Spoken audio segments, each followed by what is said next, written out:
আজ আমি উচ্চ মাধ্যমিকে তোমরা যারা ভূগোল বিষয় নিয়ে পড়তে চাও তাদের জন্য একটি নতুন চ্যানেল ও নতুন ভিডিও নিয়ে এসেছি।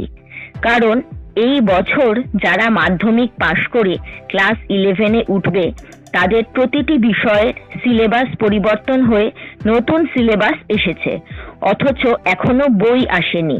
তাই তোমরা যদি ভূগোল বিষয় কি আছে না আছে সেই সম্পর্কে আগে একটু জেনে নাও, তাহলে তোমাদের বিষয়টি অপশনাল হিসেবে নিতে খুব সুবিধা হবে।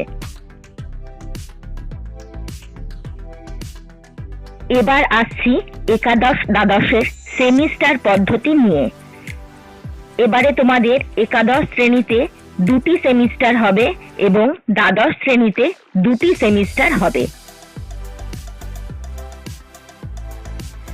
একাদশ শ্রেণীতে প্রথম যে সেমিস্টারটি হবে সেটি এমসিকিউ টাইপের হবে, অর্থাৎ 1 নম্বর করে প্রতিটি প্রশ্ন থাকবে।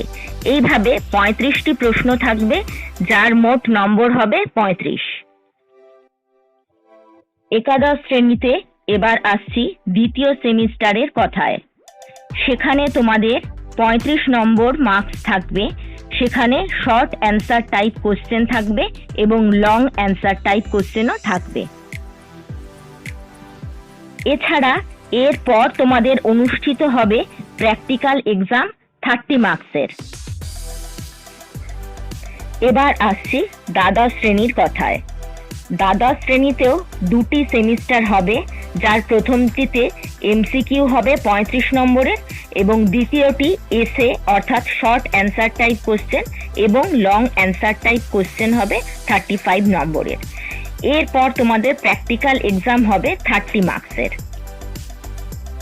আর একবার রিপিট করিয়ে দিই, একাদশের থিওরি টোটাল মার্কস হবে কিন্তু 70 নম্বরের এবং প্র্যাকটিক্যাল থাকবে তোমাদের 30 নম্বরের, অর্থাৎ মোট 100 নম্বরের। 35 + 35 + 30 সমান 100। এবং দ্বাদশ শ্রেণীতেও থিওরি থাকবে 70 নম্বরের, 35 সমান 70 এবং প্র্যাকটিক্যাল হবে 30 নম্বরের। 70 + 30 100। এবার আসছি পাস মার্কসের কথায়। থিওরিতে 30% এবং প্র্যাকটিক্যালে 30% পেতে হবে, অর্থাৎ 70-এর মধ্যে 21 পেতে হবে এবং প্র্যাকটিক্যালের মধ্যে 9 মিনিমাম পেতেই হবে। এবার তাহলে আমরা আজকে ভিডিওটি এখানেই শেষ করছি। পরের দিন আমরা সিলেবাস নিয়ে আলোচনা করব। অবশ্যই শুনবে আমার চ্যানেল এবং সাবস্ক্রাইব করে দেবে। Thank you.